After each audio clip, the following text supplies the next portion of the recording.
Selamat pagi, salam sejahtera buat kita semua. Puji syukur kehadirat Allah Subhanahu wa Ta'ala, Tuhan yang Maha Esa, yang telah memberkahi kita dengan kasih sayangnya, sehingga kita dapat belajar bersama di pagi yang ceria ini dalam suasana Ramadan. Tak lupa salawat serta salam kepada junjungan kita Nabi besar Muhammad SAW yang telah membimbing kita dari kegelapan menuju jalan terang benderang, yaitu Islam. Bapak Ibu, sebelum kita menyimak materi yang sangat istimewa dari beliau Bunda Dewi Irfani, marilah kita berdoa terlebih dahulu supaya dalam belajar kita diberikan kepemahaman dan kecerdasan dalam menangkap ilmunya. Berdoa mulai. Ya Allah yang Maha Baik, sebentar lagi kami akan menyimak materi yang disampaikan oleh beliau Bunda Dewi Irfani. Kiranya dalam pembelajaran pagi ini Engkau berikan kepemahaman, kecerdasan, dan kelancaran dalam belajar ini, dan ilmu yang disampaikan dapat kami aplikasikan dalam kehidupan sehari-hari. Amin, amin, amin ya rabbal alamin. Al-Fatihah.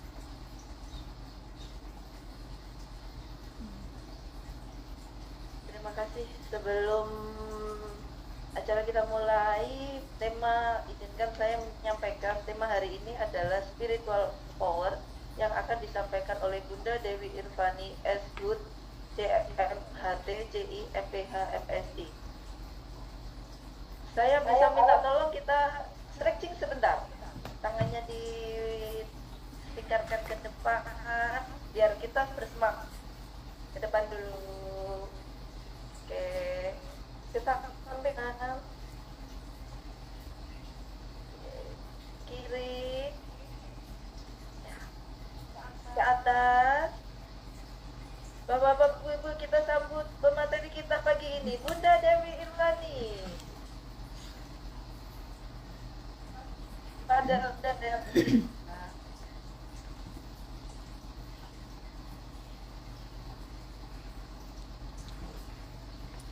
Mudah-mudah. Langsung ya, Bun.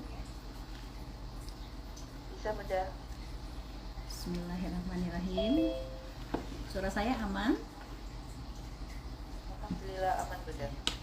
Bismillahirrahmanirrahim. Assalamualaikum warahmatullahi wabarakatuh.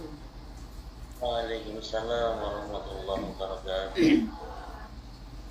Bismillah, alhamdulillah, innal hamdalillah nahmaduhu wa nasta'inuhu wa nastaghfiruh wa na'udzu billahi min syururi anfusina wa min sayyiati a'malina. May yahdihillahu fala mudhillalah wa may yudlil fala hadiyalah. Asyhadu an la ilaha illallah wahdahu la syarikalah wa asyhadu anna Muhammadan abduhu wa rasuluh la nabiyya ba'dah.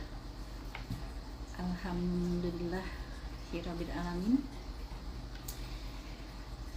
Puji syukur kehadirat Allah Subhanahu wa Ta'ala, kita semua memujinya karena tidak ada satupun yang layak untuk mendapat pujian kecuali Allah Subhanahu wa Ta'ala. Salawat dan salam semoga senantiasa tercurahkan kepada junjungan kita bersama Nabi besar Muhammad Rasulullah Sallallahu Alaihi Wasallam serta keluarganya, sahabatnya, para tabi'in, dan mudah-mudahan kita semuanya termasuk golongan orang-orang yang senantiasa diberikan oleh Allah keistiqomahan untuk tetap mengikuti segala sunnah-sunnahnya, mengikuti segala tuntunannya, karena insya Allah hanya itulah satu-satunya jalan yang akan membawa kita kepada keselamatan dunia dan akhirat. Selamat pagi, selamat berjumpa dan selamat bersilaturahmi ya. Untuk semua teman-teman peserta yang hadir saat ini, ada berapa yang hadir ya Bu ini? 16 orang Bunda. 16 ya, mudah-mudahan akan terus bertambah ya. Dan kita berdoa pada Allah semoga silaturahmi kita di hari ini yang membahas tentang spiritual power, diberikan Allah kemudahan, kelancaran. Allah senantiasa memberikan bimbingan dan tuntunan dalam prosesnya, dan Allah hadirkan tidak hanya izinnya tapi juga keberkahan dan ridhonya dari Allah Subhanahu wa Ta'ala. Boleh di screen pertama, halaman pertama, Bu Yuni. Ya, kita mungkin langsung saja ya, karena ini nanti saya mudah-mudahan sampai ya waktunya. Udah saya mundurkan sih, tapi belum dibaca sama orangnya, sama pasien saya itu jam 11, saya mundurkan jam 12 ya. Mudah-mudahan jam 11 bisa selesai. Jadi ya insya Allah. Jadi yang kita bahas hari ini adalah diskusi saja ya. Jadi kebetulan saja posisi saya menyampaikan materi, tapi nanti mungkin lebih ke arah diskusi boleh. Dan saya mungkin menyampaikannya bukan berarti secara spiritual saya sudah matang, bukan berarti secara spiritual saya sudah dewasa dan menjanjikan yang menyampaikan ini adalah sudah menjadi teladan secara spiritual, tidak juga. Jadi ini adalah untuk kita bahas bersama ya, siapa tahu juga dari teman-teman peserta yang ada di sini, juga teman-teman dari banyak pembicara perhisa juga ya di sini, Bu Yuni yang hadir ya. Mungkin ilmunya lebih luar biasa, nanti mohon untuk banyak memberi masukan, melengkapi agar bisa lebih sempurna, walaupun memang yang pemilik kesempurnaan Allah, tapi paling tidak ya sedapat mungkin kita berusaha ya untuk bisa memberi banyak kemanfaatan dari ilmu yang akan kita diskusikan ini. Jadi mungkin teman-teman pada saat saya memberikan paparan, kemudian di pertengahan saya memberikan paparan ada pertanyaan atau mungkin ada masukan atau melengkapi, silakan ditulis di chat, nggak apa-apa ya. Jadi kita buat santai ya. Jadi memang Allah itu memberikan karunia kepada kita saat dilahirkan, lengkap dengan disiapkan, disetting dengan segala potensi yang ada yang sudah Allah berikan kepada kita. Yang kita bahas saat ini adalah settingan Allah berupa kecerdasan ya.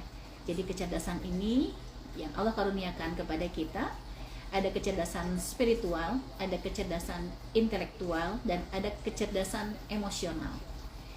Dan ternyata dari kecerdasan semua yang Allah berikan itu, yang memberikan kontribusi terkuat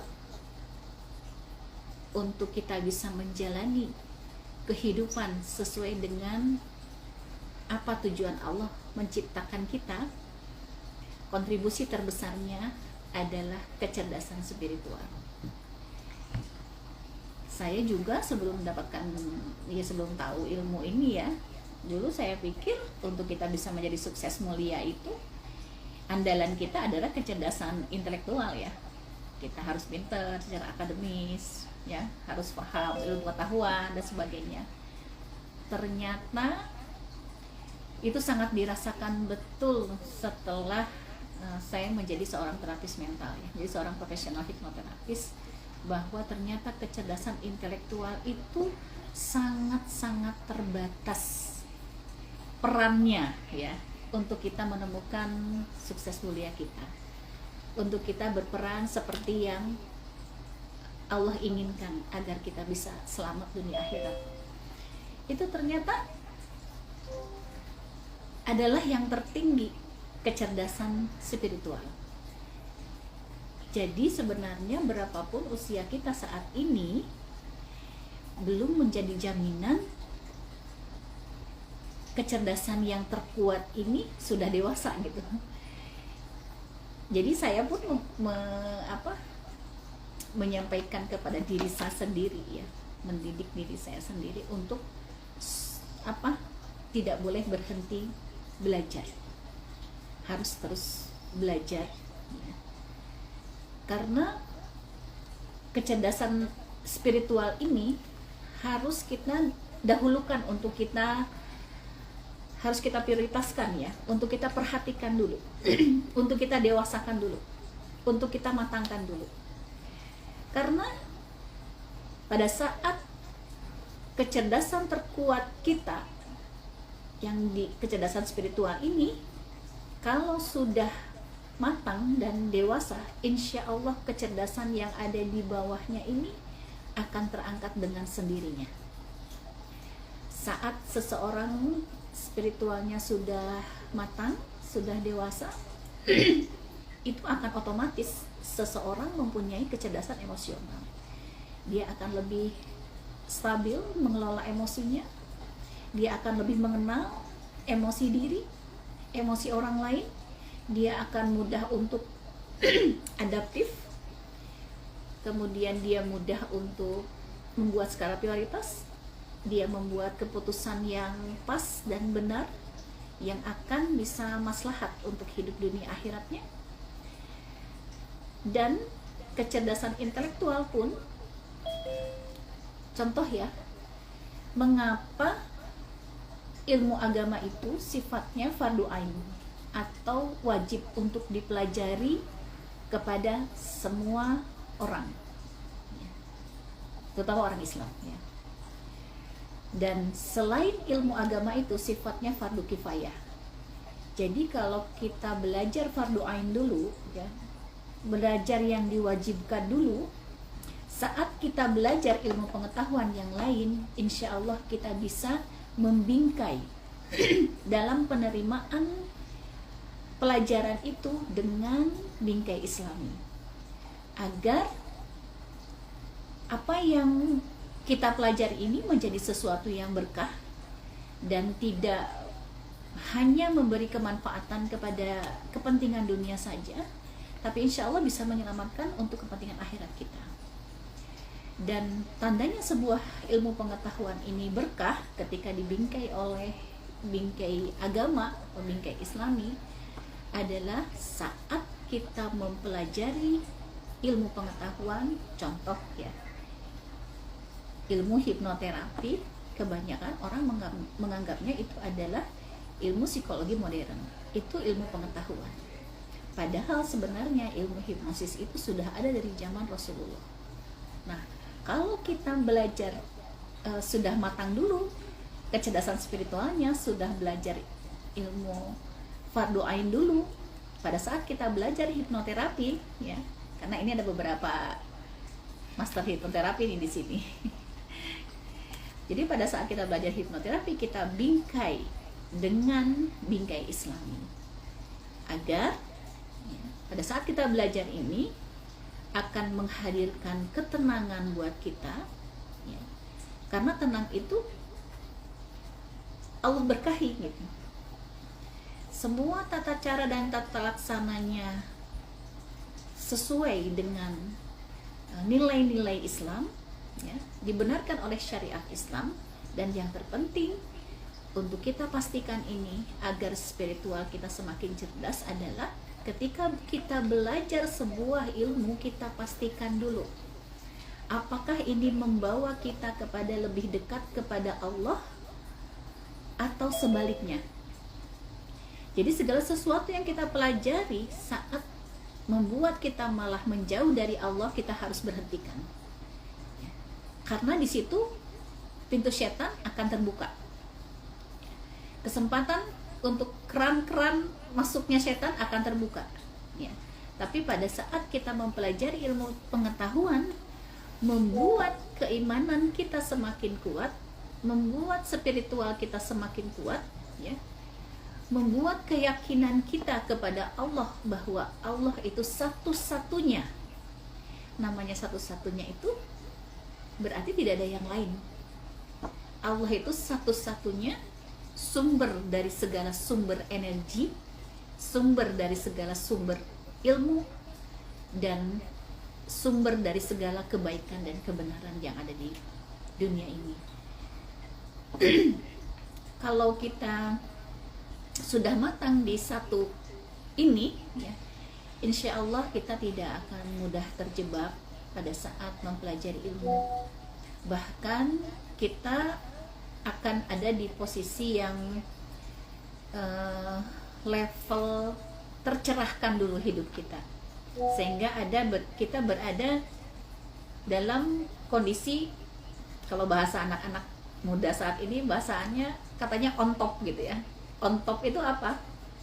On top itu ada dalam kondisi full power energy. Jadi full power energy itu berapapun usia kita, dalam keadaan apapun kita, entah itu sakit atau secara fisik misalnya sakit gitu ya, tapi pikiran kita tidak ikut sakit, ruhiyah kita tidak ikut sakit. Bahkan sehatnya spiritual ini akan membuat sakit di fisik ini menjadi cepat sembuh. Nah, ini yang harus diperbaiki dulu. Ini nasihat untuk diri saya sendiri terutama. Ya, dan itu gambarnya di bawah ada bagan bahwa kecerdasan sosial, kecerdasan psikis atau kejiwaan kita itu semuanya bermuara dari kecerdasan spiritual. Saat kita kecerdasan spiritual kita matang, insya Allah semua proses kehidupan kita akan merasa dimudahkan oleh Allah, akan merasa ditenangkan, dan merasa Allah itu selalu ada dan membersamai di dalam proses kehidupan kita. Sehingga saat kita setiap hari belajar untuk menaikkan kualitas hidup kita, baik kualitas dari segi spiritual, intelektual, dan emosional, insya Allah ada di dalam tuntunan terbaik dari Allah, bimbingan terbaik dari Allah, dan perlindungan terbaik dari Allah. Sehingga saat ada sesuatu mungkin yang membahayakan kita, Allah akan tunjukkan dengan Ya, cara. sekarang nomor 17. Mungkin next, ya. Next slide ini. Ya. Ini hadis lewat Ibnu Majah ya, nomor 224. Kenapa sih kita harus terus belajar? Kenapa sih kita harus terus menambah ilmu dan kapasitas kita? Bahkan ada riwayat yang sering kita dengar ya, familiar kepada telinga kita ya, raihlah ilmu, belajarlah dari mulai dalam buayan sampai ke liang lahat. Artinya kita ini sebenarnya dilahirkan ini untuk menjadi pembelajar. Jadi saat kita berhenti belajar, maka kesempatan untuk kita menambah kapasitas diri sehingga kebermanfaatan kita pun tidak naik gitu levelnya. Jadi seharusnya untuk seseorang yang beriman dan spiritualnya sudah baik ya, paling tidak sudah terus belajar, tidak pernah berhenti belajar, insya Allah ciri-cirinya ini adalah khairunas anfa'uhum linas, menjadi manusia yang terbaik. Siapa sih manusia yang terbaik ini? Manusia yang orang-orang di sekitar kita merasakan hadirnya kita ini memberi manfaat, memberi kebaikan kepada orang-orang di sekitar kita. Karena kita belajar terus, kemudian berilmu itu adalah untuk mendewasakan dan mematangkan kecerdasan spiritual ini. Jadi untuk menumbuhkan iman, ya, untuk menumbuhkan iman ini di sini. Mungkin next lagi, ini.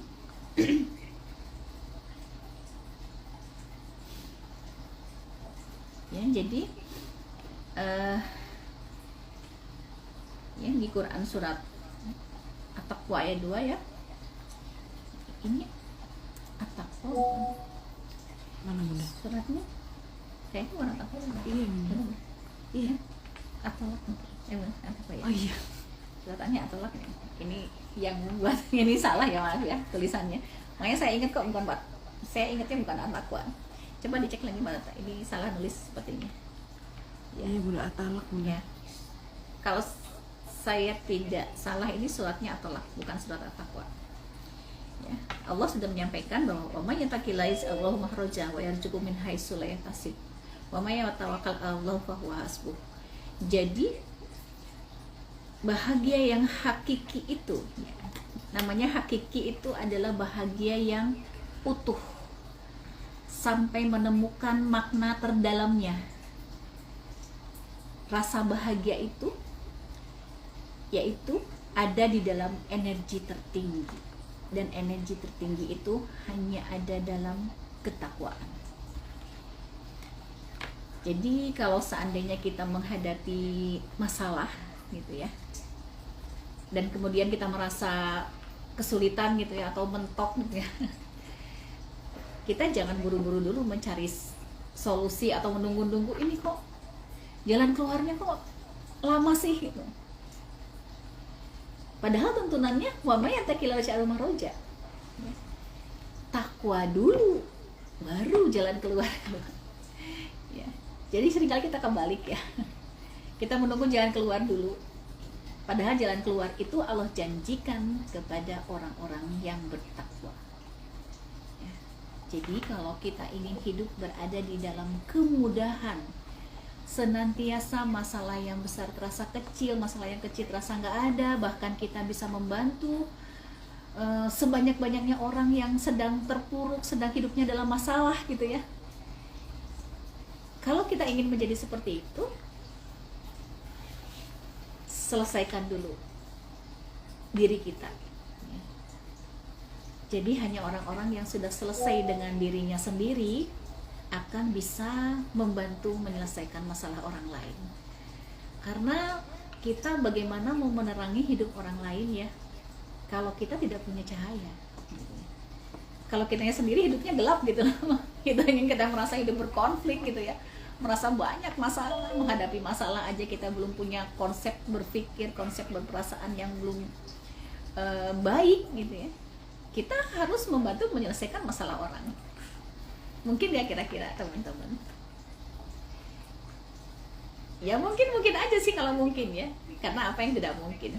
Cuma segala bimbingan kita mungkin ya, apa yang kita tuntunkan, apa yang kita bimbingkan, apa yang kita sarankan akan masuk ke hatinya orang lain ya.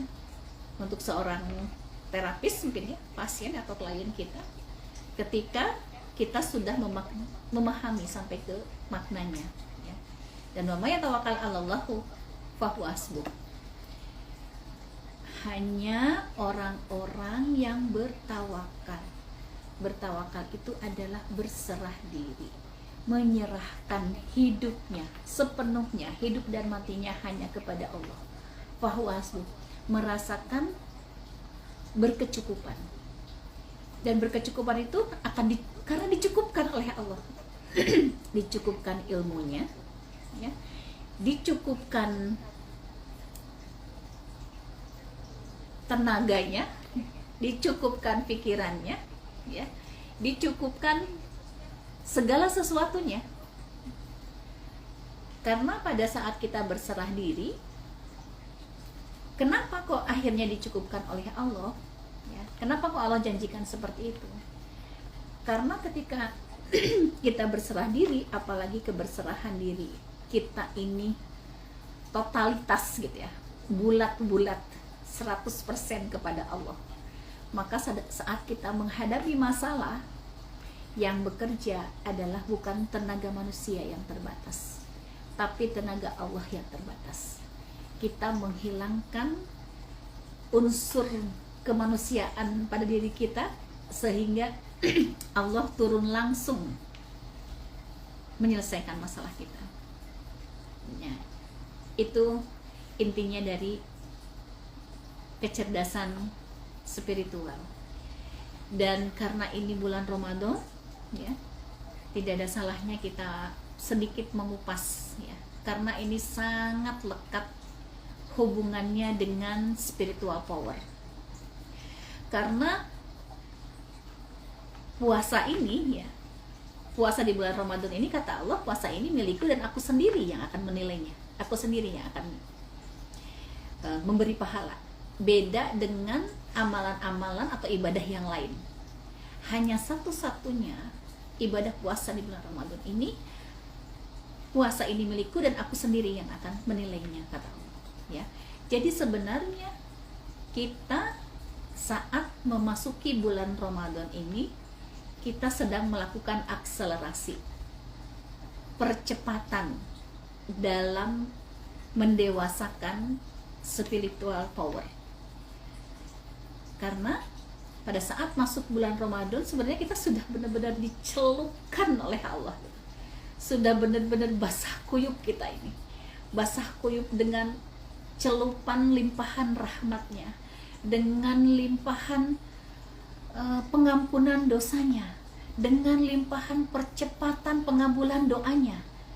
Bahkan nafas kita, orang yang berpuasa, itu dinilai oleh Allah sesuai dengan kadar keikhlasannya, menjadi nilai yang tiada terbatas. Tidur kita pun jadi ibadah, ya.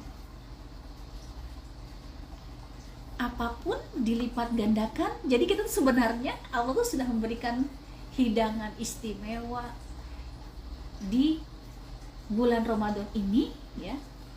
Tetapi kenapa kok ada orang yang bisa menikmatinya, ada orang yang tidak bisa menikmatinya?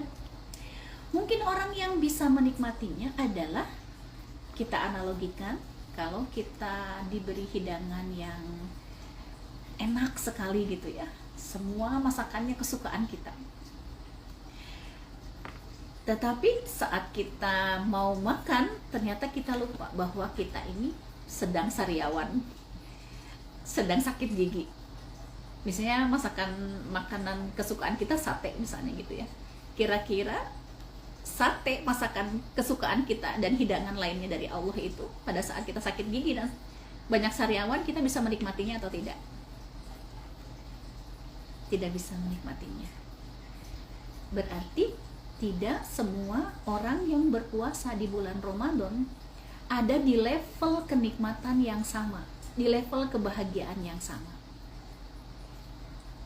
Ada orang yang kebahagiaannya baru sampai level ketika berbuka bahagia gitu, ya, karena haus dahaganya sudah terobati, laparnya sudah terobati.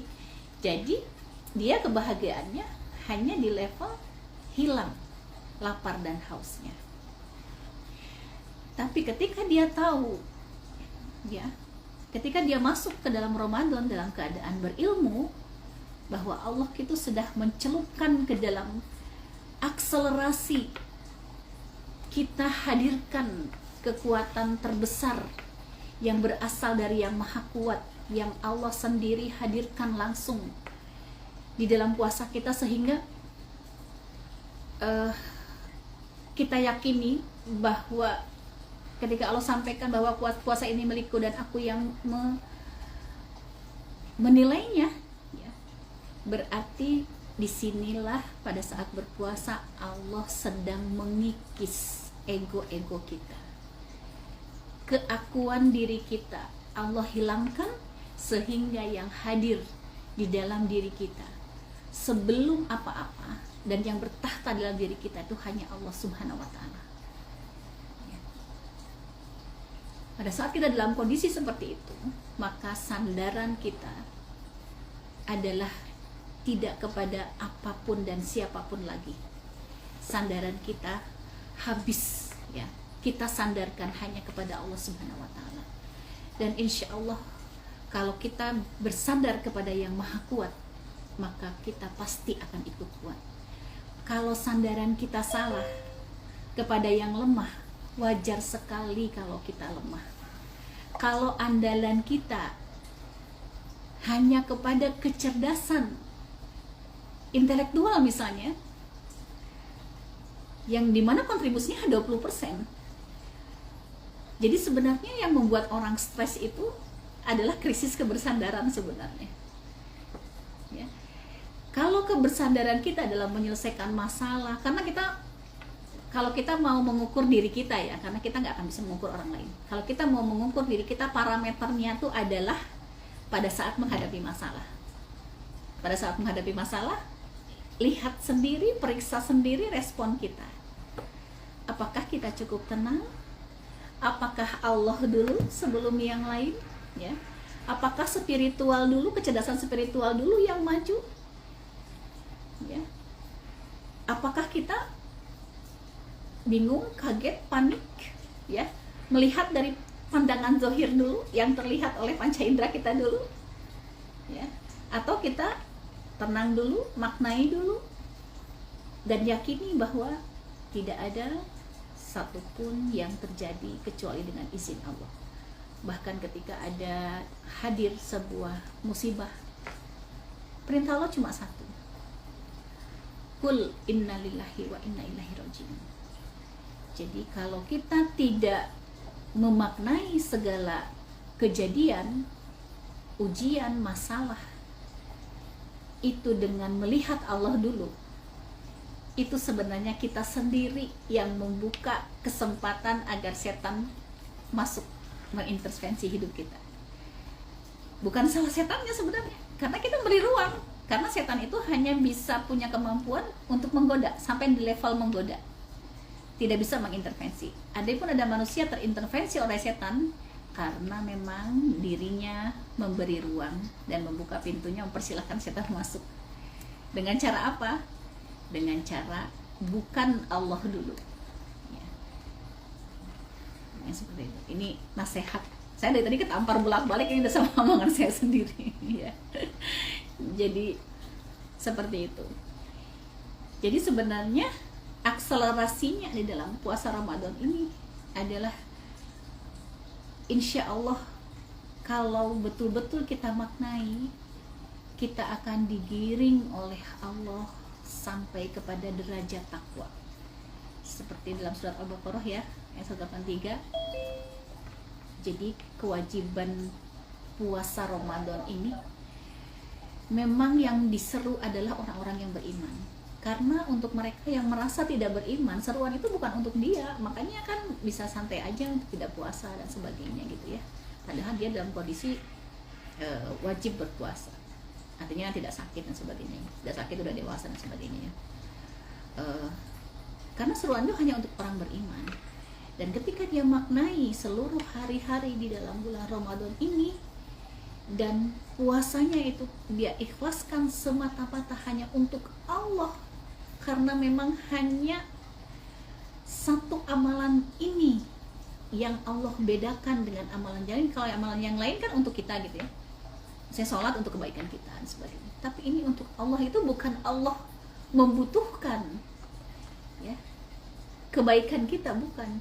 Tapi kita harus maknai sampai ke hakikatnya bahwa disinilah cara Allah mengikis keegoan kita ya. Mengikis untuk kita tidak melihat diri dulu sebelum melihat Allah. Bahkan melihat diri ini ada sebagai jalan untuk lebih mengenal Allah. Karena ketika seorang sudah kenal Allah, maka semuanya Allah tundukkan untuk dia. Akhirnya yang terasa adalah oleh dia semuanya menjadi mudah. Itu yang disebut dengan bil hikmah, atau kalau di level energinya David Hawkins itu sebenarnya relate banget ya dengan nilai Islam. Di level energi David Hawkins itu yang tertinggi itu ya 700 sampai 1000. Bahkan tidak terhingga sebenarnya, karena itu ukuran manusia ya. Itu adalah level pencerahan atau bil hikmah. Jadi orang yang merasa di posisi yang sudah di level pencerahan atau bil hikmah, tatapan matanya menjadi kebaikan untuk orang lain. Duduk diamnya dirasakan menjadi kebaikan oleh orang lain. Tutur katanya dirasakan oleh orang lain menjadi jalan ya kebaikan dari Allah, mengalirkan semuanya apa yang ada dalam diri. Karena apa? Karena dia sudah di posisi clear semuanya. Bil hikmah itu dia selalu hidup ada di dalam cahaya. Bahkan yang secara zahir itu adalah sebuah keburukan misalnya ya, entah itu kecelakaan lah, entah itu sakit lah, entah itu sebagainya, itu kan pandangan zahir melihatnya sesuatu yang buruk. Dia sudah tepiskan pandangan zahirnya, karena yang dia yakini Allah itu adalah maha sempurna dengan sifat-sifat baiknya ya, dengan asmaul husnanya. Tidak hanya misalnya Rahman Rahim gitu ya, Allah maha penyayang, pengasih dan penyayang ya. Tidak hanya pengasih dan penyayang, tapi Allah sempurna dengan pengasih dan penyayangnya, sehingga tidak ada sedikit pun di dalam dirinya itu untuk bersuudzon kepada Allah.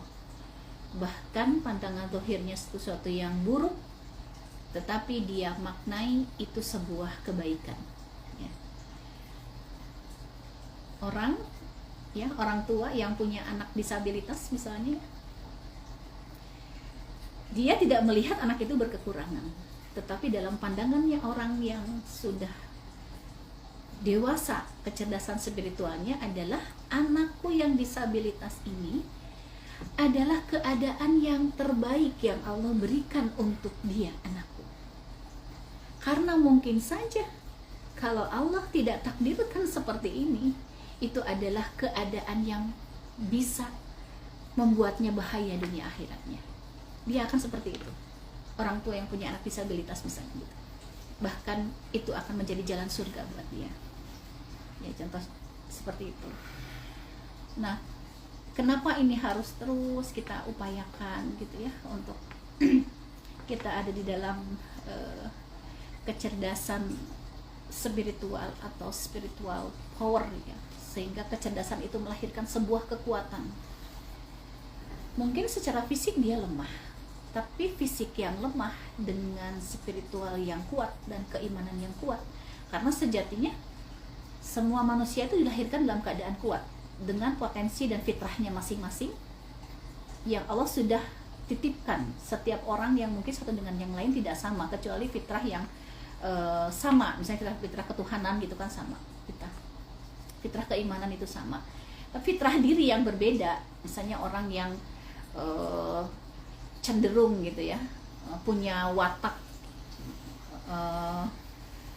suka mengatur misalnya gitu, itu fitrahnya memang dia dilahirkan tujuannya agar dia tuh bisa bermanfaat di wataknya itu, bermanfaat secara maksimal agar dia bisa menjadi rahmat.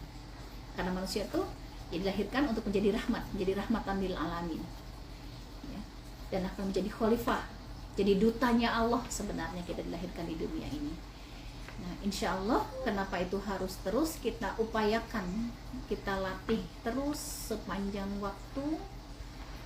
Ketika ada kesempatan, jangan lepaskan kesempatan itu, karena belum tentu itu akan datang dua kali gitu ya, untuk kita bisa menjemput spiritual power ini, sehingga dalam kondisi apapun, dalam situasi apapun, kita tetap bisa bercahaya. Bercahaya dalam arti bisa memberikan pancaran-pancaran energi, baik walaupun kita tidak berkata apa-apa ya, tapi ketenangan kita bisa memancarkan energi ketenangan kepada orang yang mungkin sedang panik gitu ya. Jadi saya kalau di ruang praktek, orang yang disampaikan bahwa bunda saya anxiety disorder gitu ya, saya mengalami gangguan kecemasan dan panic attack, gangguan kepanikan gitu ya. Saya lihat dulu, karena itu ada ilmunya, kita bisa belajar nanti mungkin di kelas lain ya. Ada di ilmu kalau di grafologi itu lewat tulisan kita bisa melihat kondisi seseorang dan tanda tangannya. Kalau di kinesiologi itu melihat tatapan mata rona wajah, gestur tubuh, tidak harus bertanya lebih banyak ya kepada pasien atau klien kita cukup konfirmasi saja, ibu begini ya. Kalau sudah iya saya begini misalnya gitu. Ibu mengalami gangguan kecemasan sepertinya, iya betul. Nah, jadinya pendek. Setelah itu hanya dengan memegang pusat syaraf di punggung ya, di area tulang belakang itu kan pusat syaraf ya, dengan hanya memegang ibu itu ya, dan kemudian memberikan arahan ketika pulang apa yang harus dilakukan di rumah, itu tidak untuk orang tertentu yang mungkin misalnya sudah sepuh gitu ya, yang pendengarannya sudah tidak terlalu berfungsi, itu dengan metode hipnoterapi verbal tidak masuk gitu, karena pendengarannya sudah berkurang gitu. Kita harus punya alternatif yang lain. Hanya dengan cukup dipegang, dirasakan nyaman, kapanpun, dimanapun ibu akan merasakan senyaman ini pada saat ibu tenang. Dan ketenangan itu Allah tidak memberikan mekanisme lain untuk kita bisa tenang. Hanya satu dari Allah. Allah bidzikrillahi tatmainnul qulub. Satu-satunya yang bisa membuat kita tenang itu hanya berzikir. Berzikir itu maksudnya bukan hanya mengucapkan kalimat-kalimatullah, mengucapkan kalimat-kalimat Allah, tetapi mengenang segala kebaikan Allah, mengucapkan dengan dirasakan, dimaknai ya, bahwa Allah ini ada di sini dekat dan selalu menolong kita, selalu membantu kita, selalu membersamai kita, tidak akan pernah pergi dari kita, karena Allah sebenarnya lebih dekat dari urat leher kita. Seperti itu. Next slide. Ini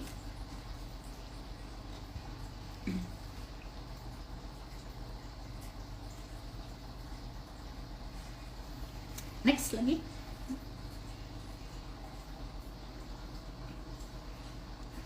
Ya. Nah, jadi spiritual dalam surat Al-Baqarah ayat 285 ya. Jadi spiritual itu adalah landasan atau pondasi utama. Ya, kita analogikan sebuah bangunan. Ketika pondasinya itu tidak kokoh, sekuat apapun bangunan yang ada di atasnya dan yang di atapnya, itu ketika dapat gangguan sedikit saja, entah itu angin atau badai atau apa itu akan mudah runtuh. Jadi sebenarnya ya, segala aspek kehidupan kita berasal dari akarnya dulu, kayak tanaman gitu ya, akar menghunjam ke bawah, walaupun tanaman itu mungkin saja tumbang dan sebagainya, tapi akarnya tetap kokoh. Dan landasan itu, kalau kita analogikan landasan itu seperti pesawat terbang ya, ketika landasannya baik, mulus ya, tidak geronjalan gitu ya, dan landasannya sempurna, ketika pesawat mau mendarat ya, dan landasannya bagus, maka pesawat akan mendarat dengan sempurna. Jadi bisa landasan, bisa pondasi atau akar. Tapi itulah akidah atau spiritual. Akidah itu apa? Menjadikan Allah satu-satunya. Satu-satunya itu sekali lagi bahwa tidak ada yang lain. Ya.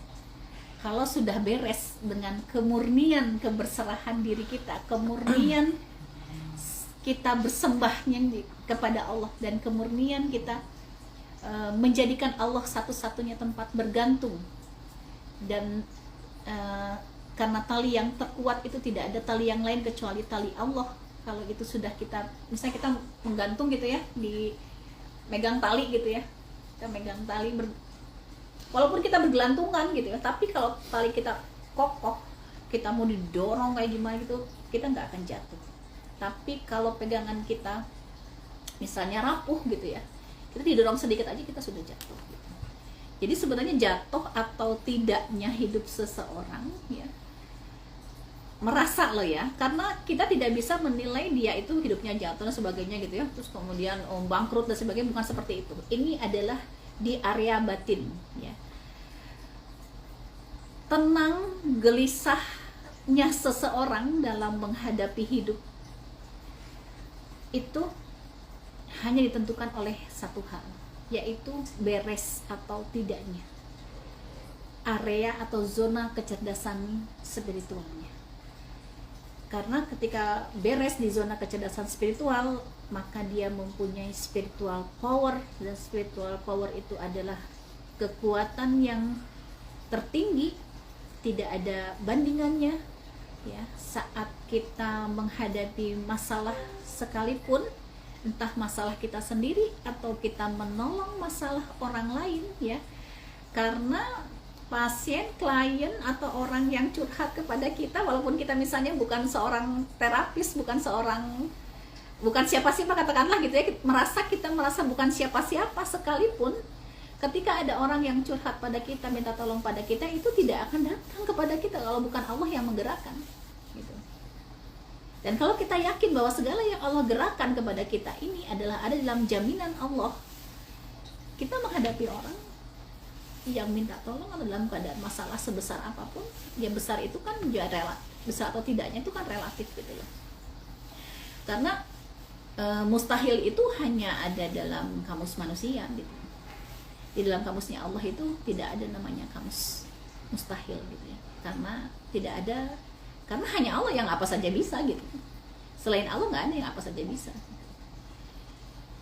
Ya, insya Allah kalau kita bisa meniti terus gitu ya, berjalan ke dalam diri untuk memastikan bahwa kita itu adalah seorang hamba gitu. Kita ada kesempatan misalnya sekarang ini kita bisa silaturahmi di Zoom, karena Allah yang mampukan, karena Allah yang luangkan kesempatan ini. Mudah sekali buat Allah untuk kita kemudian sibuk ini gitu ya, akhirnya nggak bisa silaturahmi di sini. Mudah sekali buat Allah. Kenapa kita bisa silaturahmi di sini? Mungkin merasanya kita secara fisik berjauhan, tapi kalau energi kita sama frekuensinya ya, adalah frekuensi dengan kondisi spiritual power, ini getarannya itu terasa, padahal lewat layar gitu ya, karena energi itu menembus ruang dan waktu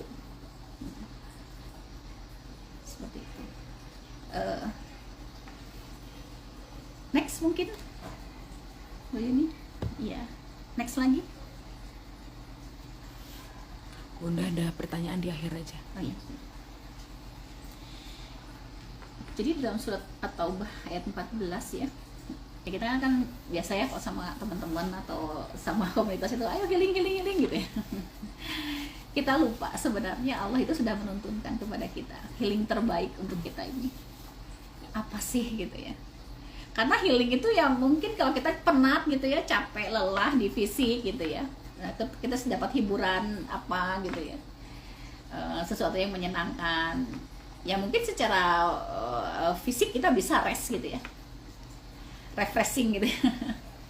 Tetapi apakah kondisi yang paling hakiki kita, spiritual kita sudah benar-benar healing atau belum? Ketika fisik kita healing, akal kita healing, rasa kita healing ya, tetapi spiritual kita belum healing, itu belum healing yang sebenarnya gitu loh. Karena ketika kita healing secara spiritual, otomatis ya, akal kita, fisik kita semuanya akan terrefresh dengan healingnya spiritual kita. Jadi healing terbaik itu adalah healing spiritual healing gitu, yaitu apa? Yang tadinya diawali dari percaya diri, ganti jadi percaya Allah.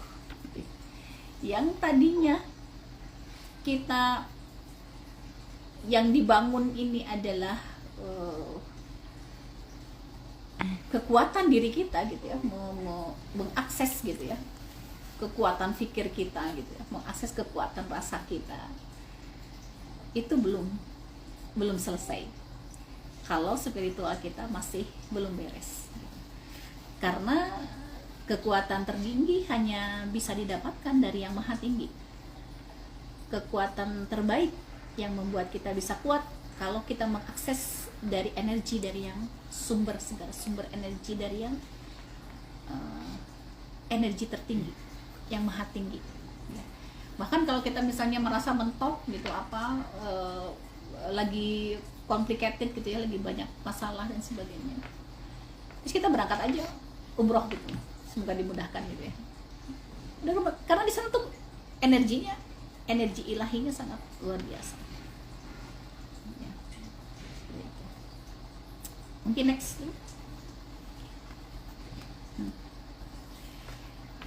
Ya, jadi ya tuntunan Allah dari Quran surat An-Nahl ayat 123 ya, kita tuh harus jangan merasa cukup gitu saat ini. Jangan merasa sudah pintar, sudah baik, sudah cukup ilmunya. Karena ilmu Allah tuh sangat luas dan tiada terbatas. Sepinter-pinternya kita, sebanyak-banyaknya ilmu yang kita miliki, masih jauh lebih banyak ilmu yang belum kita pahami. Sefaham-fahamnya kita ya terhadap sebuah ilmu,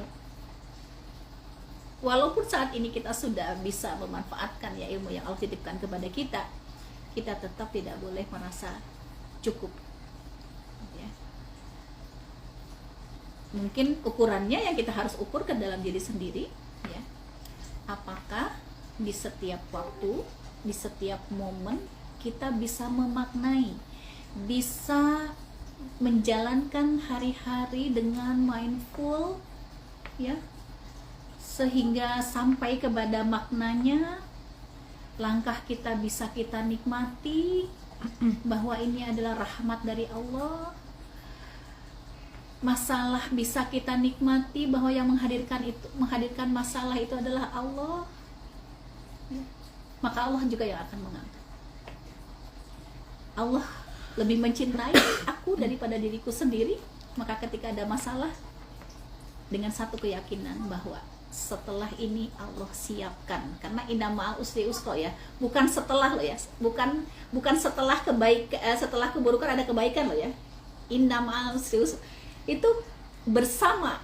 Jadi ketika itu katanya bersama itu adalah kebaikan, keburukan atau masalah atau apa menurut kita itu ada sesuatu yang buruk itu ya, itu sebenarnya satu paket dengan pencerahan, dengan kebaikan. Jadi ketika ada masalah itu siap-siap sebentar lagi kita akan mendapatkan rahmat yang lebih besar dari masalah itu. Kalau masalah itu kita maknai sebagai sebuah kasih sayang Allah, mungkin cara Allah itu adalah untuk mengevaluasi diri kita, apa yang harus kita perbaiki. Kadang-kadang kalau kita nggak dikasih masalah, kita nggak merasa gitu. Kita nggak merasa kalau kita ini sebenarnya harus upgrade terus setiap hari. Kita merasa sudah baik dan sebagainya. Padahal pada saat ada masalah kita masih bingung. Ada masalah langsung di tubuh kita udah kayak panik dan sebagainya gitu ya. Terus kita masih bingung, aduh nanti ngisi ini gimana ya, takut ngomongnya nggak bener, takut nanti ada pertanyaan aku nggak bisa jawab. Ya ini masih menghadirkan keakuan gitu, masih menghadirkan aku manusia. Ketika ada orang yang mengundang untuk jadi pemateri, katakanlah gitu, bismillah saja. Ya Allah, aku titipkan lisan ini hanya kepadamu ya Allah. Ku pasrahkan lisan ini hanya kepadamu untuk kau tuntun, untuk kau bimbing ya Allah. Andaikan apapun yang aku katakan ini menjadi jalan kebaikan bagi yang mendengarnya, pasti engkau mudahkan, pasti engkau mampukan, pasti engkau buat kalau apa yang aku sampaikan itu bersamaan dengan turunnya hidayah darimu ya Allah, pasti akan dipahami. Udah, lepas diri kita, jadi nggak beban gitu. Pada saat nyampaikan itu gimana nanti aja, bismillah. Gimana nanti maksudnya tuh bukan gimana nanti tambah persiapan materi, bukan gitu loh. Tapi setelah persiapan ya udah. Karena saya sering juga menerapi ya orang masih sudah bertahun-tahun gitu ya jadi trainer, jadi apa kok masih nervous terus gitu loh. Kenapa? Kok kadang masih di tengah-tengah gugup dan sebagainya. Setelah kita cek secara materi, dia sudah mempelajari dan sudah oke gitu secara materi. Berarti apa? Ya berarti di sisi mentalnya gitu. Isi mentalnya yang belum beres. Karena materi dia sudah pintar menyampaikannya, sudah ini. Misal seperti itu. Nah, terus bertumbuh sampai ke pencerahan. Jadi pencerahan itu apa?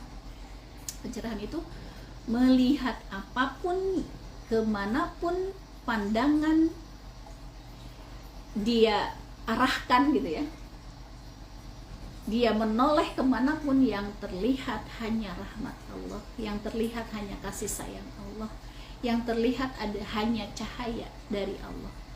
Nah, insya Allah kalau kita semua akan menuju ke sana. Mudah-mudahan Allah mudahkan jalannya ya. Ini doa kita semua di bulan Ramadan ini ya, agar kita bisa mudah merasa hidup bercahaya, sehingga orang lain di sekitar kita merasakan cahayanya, ikut merasakan cahayanya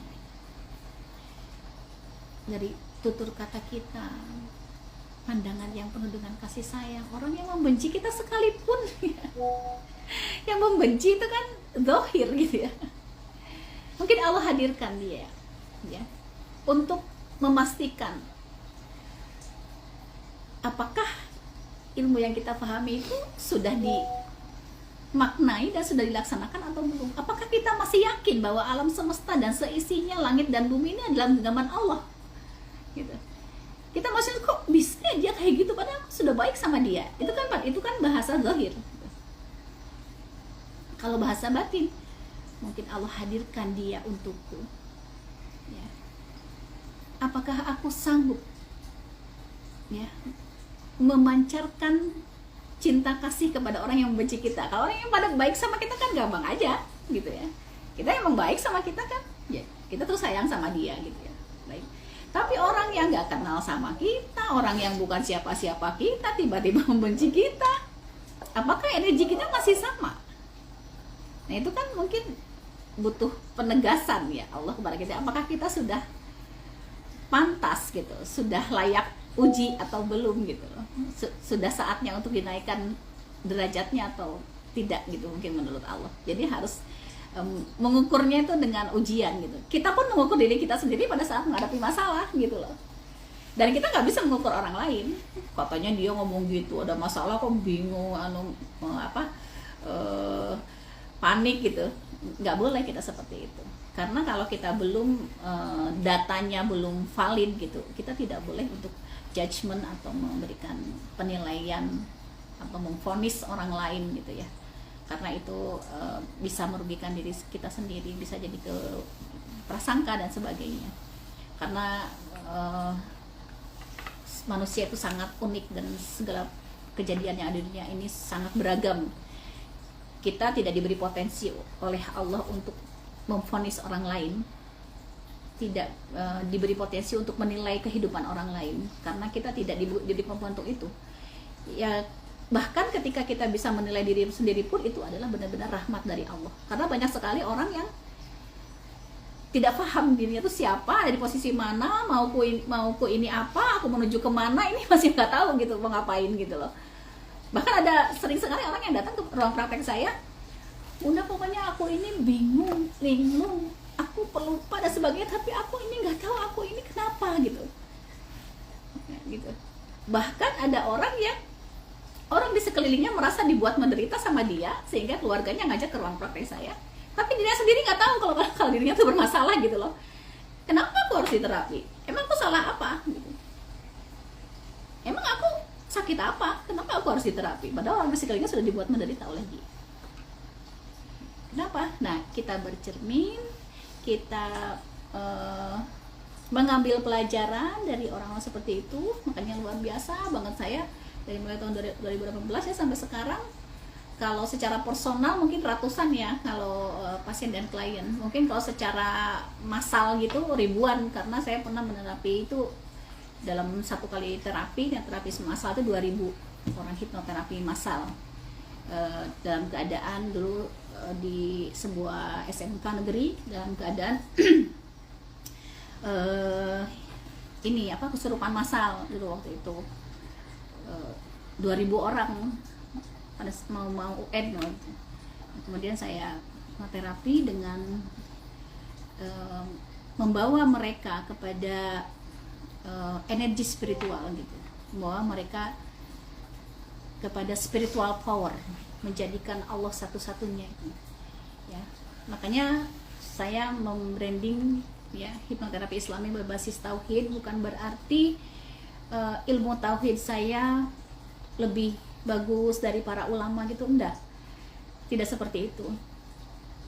Ini karena dalam tata cara dan tata laksana dari awal sampai akhir saya memberi terapi, saya tidak melepas nama Allah, tidak melepas energi Allah di dalam proses terapinya. Karena energi tertinggi, kata-kata tertinggi, dan apapun itu ketika di dalamnya ada nama Allah, maka segala sesuatu yang di bawahnya itu menjadi tidak punya kekuatan apa-apa, karena yang kita akses adalah energi tertinggi. Itu saya selalu terngiang-ngiang ya, diingatkan sama guru saya almarhum, dua-duanya sudah almarhum guru saya, dan dulu diingatkannya ya apapun profesimu gitu ya, andai pun seorang terapis dan sebagainya gitu ya, ikuti jejak para nabi. Bukan berarti kita selevel nabi, enggak ya, tapi ikuti jejak para nabi artinya Rasulullah itu sebelum ada turun perintah sholat itu 13 tahun mengenalkan, mendakwahkan tentang akidah dulu, baru perintah sholat setelah tahun ke-14 baru turun. Itu saya selalu teringat itu. Maka pada saat proses hipnoterapi gitu ya, orang itu kan dalam keadaan hipnosis itu komunikasinya dalam dengan pikiran bawah sadarnya. Pikiran bawah sadar itu ya memang bahasa psikologi mungkin ya, itu sebenarnya lebih ke jiwa. Kita sedang berkomunikasi antar jiwa dengan pasien. Sayang sekali kalau sedang kondisi sugestibilitasnya tinggi, tidak membawa skrip kata-katanya, tidak membawa nama Allah di dalamnya, kan sayang sekali gitu. Padahal itu bisa dia terima tanpa penolakan pada dalam kondisi seperti itu, dan bisa membuat seseorang spiritual power dalam waktu yang sangat cepat dengan izin Allah tentunya.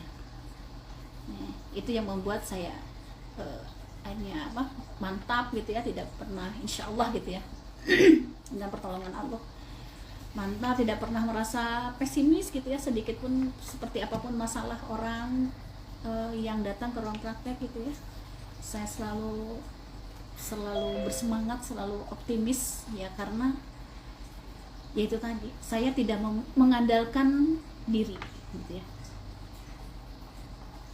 Kadang sebelum pasiennya datang yang saya sampaikan, ya Allah akan datang orang yang bernama ini. Kadang suka saya minta fotonya dulu, yang bernama ini saya lihat fotonya, saya bayangkan ya, saya sambungkan dulu secara jiwa agar dia merasa satu frekuensi dulu dengan saya.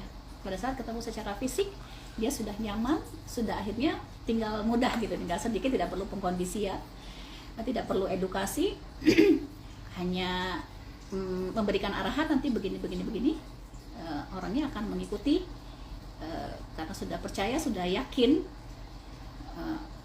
Karena siapapun yang percaya pada kita pasti akan jadi pengikut kita. Setelah kita percaya dan yakin dan dipercayakan kepada yang sudah selayaknya diyakini adalah Allah Subhanahu wa Ta'ala, orang itu insya Allah kalau memang saat itu dipilih oleh Allah menjadi jalan kesembuhan. Makanya kenapa saya jarang 3 sesi, 4 sesi itu jarang, rata-rata 1 sesi itu sudah tuntas permasalahan di ruang praktek hipnoterapi. Boleh ditanyakan, ini kayaknya ada beberapa pasien saya juga ini yang hadir di ruang Zoom ini. Seperti itu kurang lebihnya. Masih ada nggak Bu Yuni? Masih ada slide-nya nggak? Oh iya. Iya. Jadi secara fitrah kita sudah disiapkan oleh Allah dengan banyak bekal dan potensi secara mandiri ya. eh, kita adalah dokter terbaik untuk diri kita sendiri, kita adalah terapis terbaik untuk diri kita sendiri, dan potensi itu sudah Allah berikan kepada kita. Sebenarnya kalau kita belum bisa menjadi dokter terbaik, berarti kita harus belajar lagi. Kalau kita belum menjadi terapis terbaik, terapis konsep berpikir kita masih berantakan misalnya gitu ya, artinya masih berantakan ini contohnya, sebenarnya masalah itu kan tergantung orang gitu ya. Bukan penderitaan hidup orang itu bukan dari besar kecilnya masalah atau banyak sedikitnya masalah, tapi apakah segala sesuatu dipermasalahkan oleh dia jadi akhirnya banyak masalah gitu, pertama. Yang kedua mungkin karena fokusnya. Kalau fokus dia kepada masalah, energinya tuh paruannya ke masalah gitu. Kalau fokusnya digeser kepada solusi, energinya maksudnya ke solusi, jadi masalah seperti tidak kelihatan gitu loh. Kadang konsep berpikir yang salah akhirnya segala sesuatu dipermasalahkan. Ini banyak masalah. Terus fokusnya salah gitu ya, karena energi mengalir ke arah fokus dan atensi kita ya. Saat energi kita alirkan kepada masalah, dengan kita terus mengingat masalahnya, terus kita membayangkan sesuatu yang pasti belum terjadi gitu, akhirnya kita menjadi lemah gitu, karena fokus kita di tempat yang salah. Ketika pada solusi, fokusnya kepada Allah, akhirnya energi yang mengalir kepada kita, memasuki seluruh ruang diri kita adalah energi Allah. Akhirnya masalah, apa sih kan buat Allah, masalah pasti sudah terukur lah. Layu kalau filohu nafsan ila usaha. Nah, masalah itu sudah terukur, pasti sesuai dengan kapasitas kita, tidak akan melebihi dari kemampuan kita. Artinya Allah itu memberikan masalah kepada kita sudah terukur gitu. Pasti yang bisa kita selesaikan aja yang Allah kasih itu gitu. Kalau kita merasa masalah itu melebihi dari kemampuan kita, ya itu tandanya kita harus belajar lagi.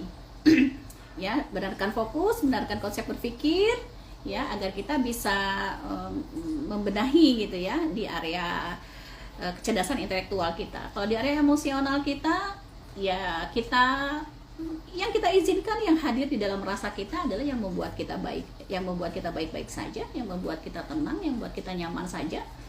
Akhirnya segala selain itu karena kita tidak intensikan, nanti akan pergi dengan sendirinya gitu. Walaupun setiap orang dengan metode yang tidak sama ya, ada yang bisa cepat, ada yang tidak perlu, ada yang hanya dikasih tahu metodenya, dia praktek sendiri bisa, ada yang orang sudah tidak mampu mengatasi dirinya sendiri, akhirnya butuh profesional, butuh terapis gitu, nggak apa-apa. Yang pasti kita harus mengenal diri kita, harus mengukur diri kita, mengukur kapasitas kita, agar langkah-langkah solusi yang bisa kita jalani di hari-hari kita, insya Allah kita bisa jalani dengan paling tidak dengan ketenangan, karena pikiran yang jernih hanya bisa muncul pada saat kita tenang, pada saat nafas kita betul-betul kita rasakan ya, pergerakan nafas kita yang benar. Dengan hanya merubah nafas saja itu bisa merubah kondisi psikologis kita menjadi lebih baik dari sebelumnya.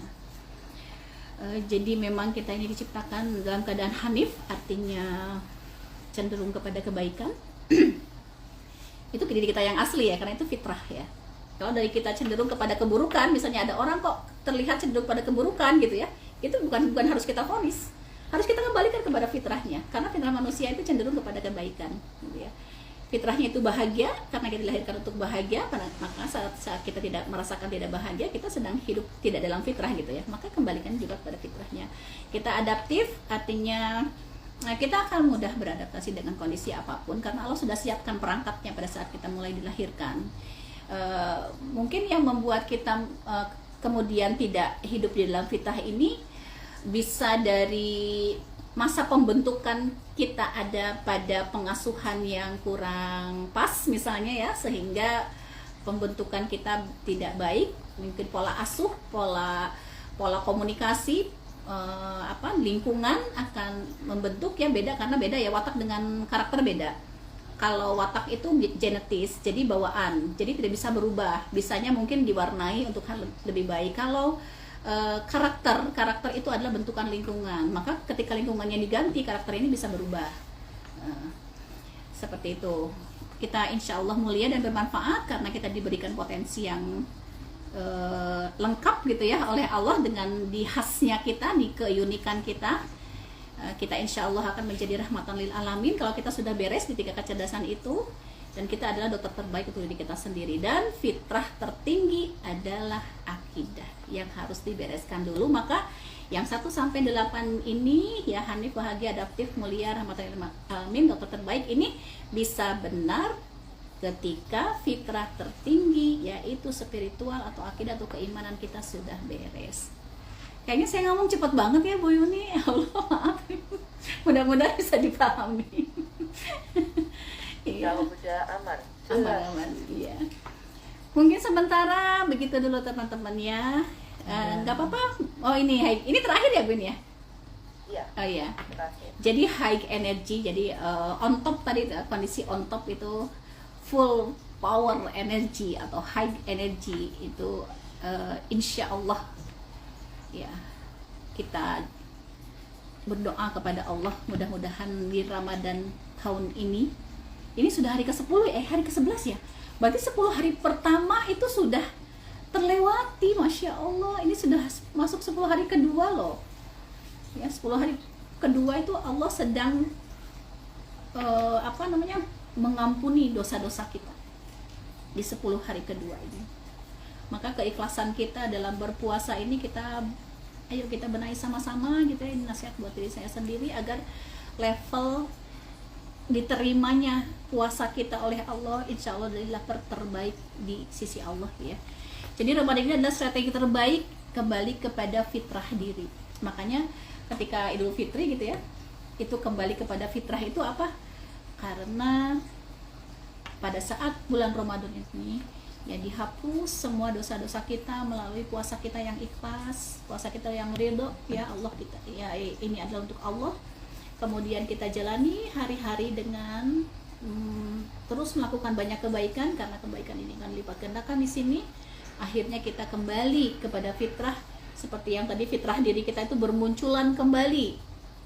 Kita jadi orang yang insya Allah ya menjadi lebih hanif ya, mudah untuk dibawa kepada kebaikan, dan yang tadi sudah disampaikan. Al-Baqarah ayat 30 itu ya. salah An-Naml Bunda. Iya. An-Naml salah nulis lagi. Salah nulis ya katanya ini. Maaf ya. Ini surat An-Naml ayat 30.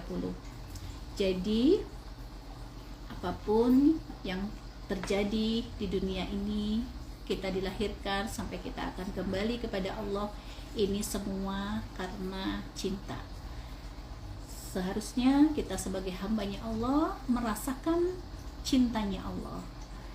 Kalau seandainya kita tidak merasakan cinta, yang mana sih aku hidupku kayak gini misalnya kayak gitu, ayo kita sama-sama kembali kepada rel kita, kembali kepada spiritual power, kembali kepada jalur bahwa tidak ada jalan lain yang akan bisa membuat kita tenang dan insya Allah selamat dunia akhirat, hanya dengan jalan Allah. Tidak ada jalan yang lain, hanya dengan mengingat Allah, mengenang semua kebaikan-kebaikan Allah, dan mengingat bahwa kita akan pulang kepada Allah. Mungkin seperti itu terkait dengan terapi ya. Saya tadi sudah mengulas sedikit. Memang hipnoterapi Islami berbasis tauhid ini saya sekarang juga sedang nge-zoom di ruang praktek saya ya. Insya Allah yang saya rasakan gitu, yang saya pakai dalam hari-hari saya dalam membersamai pasien dan klien saya, dan ini di klinik Al-Basiroh ini saya setiap hari visit ke ruang praktek, visit ke ruang rawat inap pasien-pasien saya untuk memastikan dan memberi support mental spiritual kepada mereka agar mereka bisa memaknai apa maknanya sakit, agar mungkin fisiknya sakit, mungkin sedang misalnya kena tipes gitu ya, memang itu bakteri gitu ya, ada serangan bakteri mungkin ya, agar proses pengobatannya, respon tubuhnya terhadap obat bisa lebih baik, agar tidurnya bisa lebih tenang, karena proses recovery ini terjadi pada saat tidur dengan kualitas yang deep sleep ya, kualitas yang terbaik, di mana tidurnya adalah tidur utuh, dalam arti pikiran, perasaan, dan tubuhnya itu sama-sama beristirahat. Bahkan ketika beberapa pasien yang sudah diberi obat tidur gitu ya, agar bisa proses recovery-nya bagus, tetapi tidak bisa tidur. Pada akhirnya saya dan tim membantu mereka untuk tidur dengan kualitas baik dengan hipnoterapi ke ruang-ruang praktek di rawat inap. Mungkin sementara seperti itu dari saya. Boleh untuk dilanjut dengan diskusi ya. Mohon maaf segala kekurangan atas apa yang disampaikan ya, segala kebenaran insya Allah murni hakikatnya dari Allah. Andai ada kesalahan mohon maaf. Itu mungkin kekurangan saya sendiri, terutama ada beberapa tulisan yang dibuat oleh asisten saya nggak cek lagi karena dari kemarin full terus agenda saya, mohon maaf ya. Assalamualaikum warahmatullahi wabarakatuh. Waalaikumsalam warahmatullahi wabarakatuh. Terima kasih Bunda Dewi, materi-materi yang disampaikan sangat luar biasa dan sempat membuat speechless saya mendengarnya. Memang benar, momen Ramadan ini adalah momen yang tepat untuk meningkatkan spiritual kita. Kita lanjut dengan tanya jawab. Sambil saya mengingatkan ada untuk mengisi absensi yang nantinya itu untuk berkenaan dengan sertifikat. Sambil menunggu Bapak Ibu berinteraksi yang akan untuk bertanya langsung kepada Bunda, izinkan saya menyampaikan ada pertanyaan di kolom chat dari Pak Basingkem. Bagaimana cara efektif mengasah kecerdasan spiritual kita, Bunda? Iya, langsung jawab. Iya. Ya. Bismillah, saya izin merespon ya, semoga bisa membantu. Kalau yang saya sampaikan kepada diri saya, kepada keluarga dan juga pasien-pasien saya adalah kita kembali kepada hal yang paling sederhana, tapi itu menguatkan kembali akar yang mungkin kenapa kita kok sekarang keimanannya mudah sekali gitu ya, fluktuatif fluktuasinya gitu, naik turunnya itu ini sekali gitu ya, sangat signifikan naik turunnya gitu. Ini bisa kita ikat ya dengan insya Allah ya dengan adab dan doa-doa harian. Karena doa harian itu kalau kita betul-betul praktekkan dan adabnya kita betul-betul pakai, itu akan mengikat keimanan sehingga kita tidak beri kesempatan yang lain ya. Kita hanya izinkan diri kita untuk mengilahi dengan cara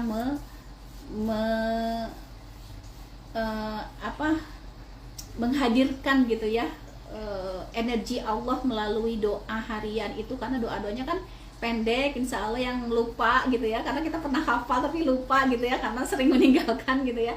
Doa masuk kamar mandi, keluar masuk kamar mandi gitu ya. Dan adabnya masuk kamar mandi doanya Allahumma inni a'udzubika minal khubuthi wal khaba'is misalnya gitu ya. Masuk kamar mandi dengan kaki kiri, keluar kamar mandi dengan kaki kanan, alhamdulillahilladzi adhabani al-wafani misalnya gitu ya. Itu sebelum makan, sesudah makan, sebelum tidur, bangun tidur, pakai pakaian ya, dan bercermin dan sebagainya. Kalau perlu kita tulis lagi, kalau perlu kita tempel lagi di rumah kita agar bisa terbaca juga sama anak-anak kita, agar anak kita teringat kembali gitu ya, dengan tulisan yang jelas, yang menyolok gitu warnanya misalnya kayak gitu, agar teringat. Bahkan saya terinspirasi dengan seorang pasien saya ya. Dia itu karena saking tidak ingin kehilangan keberkahan dan pahalanya gitu ya dari adab dan doa harian itu, pada saat dia makan dengan tangan kiri misalnya lupa gitu ya, atau makan sambil berdiri gitu ya, sambil lewat kan biasanya kan kita sambil lewat jawabnya terus makan gitu ya, itu dia keluarin lagi, dia pekan lagi, terus dia pindah ke tangan kanan, dia duduk, kemudian dia makan sampai begitu dia berlatihnya gitu, sampai sesungguh-sungguh itu gitu ya, manjada wajada itu sampai ke sesungguh itu. Dia misalnya masuk kamar mandi lupa, karena selama ini kita keluar masuk itu tidak dalam kesadaran gitu ya. santai aja gitu. Jadi kita nggak tahu barusan itu masuk kamar mandi pakai tangan kaki kiri apa kaki kanan gitu. Nah mulai sekarang kita sadari, selalu dalam kesadaran, pastikan kita masuk ke dengan kaki kiri dan doa sebelumnya gitu ya. Kalau kita lupa dengan kaki kanan, keluar lagi. Agar apa? Agar kita tidak kehilangan keberkahannya gitu. Agar kita tidak kehilangan pahala ya dari adab dan doa harian itu. Ya, doa itu adalah doa yang dituntutkan oleh Rasulullah ya. Doa al-masurat pagi dan petang juga itu sangat dianjurkan oleh Rasulullah. Itu adalah yang mengikat hati kita, yang awalnya kita ucapkan hanya di level lisan kita ya, karena ilmu hipnoterapi yang pernah kita terima juga gerbang masuknya ke pintu bawah sadar atau masuk ke jiwa kita ini adalah pertama fokusnya, kedua pengulangannya ya, kemudian keyakinan, kemudian dalam kondisi relax gitu ya. Itu adalah gerbang-gerbang masuk pintu ke dalam jiwa, dalam bawah sadar kita. Maka lakukan tidak hanya di level fisik, tidak hanya diucapkan di lisan kita saja, tapi maknai, lihat artinya apa. Kalau kita lupa artinya apa, dilihat lagi, kemudian maknai dan hadirkan bahwa saat kita berdoa itu tidak hanya itu sebagai bentuk permintaan, tetapi kita menggiring diri kita untuk mendekat lagi kepada Allah. Padahal sebenarnya Allah ini tidak pernah pergi, ada dekat dengan kita, lebih dekat dari urat leher kita. Hanya kita yang selama ini merasanya menjauh gitu loh. Maka jadi rasakan lagi bahwa Allah itu ada dekat di sini, melihat kita, sedang membersamai kita, pasti akan menjaga kita dan menilai segala apa yang kita lakukan. Dan rasa-rasa untuk dari doa itu akhirnya dari level fisik ya, kemudian ke level jiwa, akhirnya masuk ke level kolbu. Kalau sudah ke level kolbu, karena hanya makanan kolbu itu hanya satu, nama Allah ya. Ketika itu, dan insya Allah ya, tandanya orang beriman itu ketika disebutkan nama Allah itu akan bergetar ya, bergetar jiwa kita, bergetar ruh kita, entah apa bergetar, kita tidak perlu mempertanyakan yang bergetar itu apa, tetapi ada rasa merinding, ada rasa ya bahwa Allah tuh di sini gitu, ada di sini. Insya Allah dimulai dari aktivitas seperti itu selama ini, insya Allah yang dirasakan oleh pasien-pasien dan juga saya sendiri itu efektif ya. Mudah-mudahan bisa dicoba seperti itu, karena itu yang diturunkan oleh Rasulullah. Ya. Terima kasih Bunda. Semoga bisa menjawab pertanyaan dari Pak Haji. Ya, semoga bisa menjawab ya. Bapak Ibu ada pertanyaan lagi? Silahkan.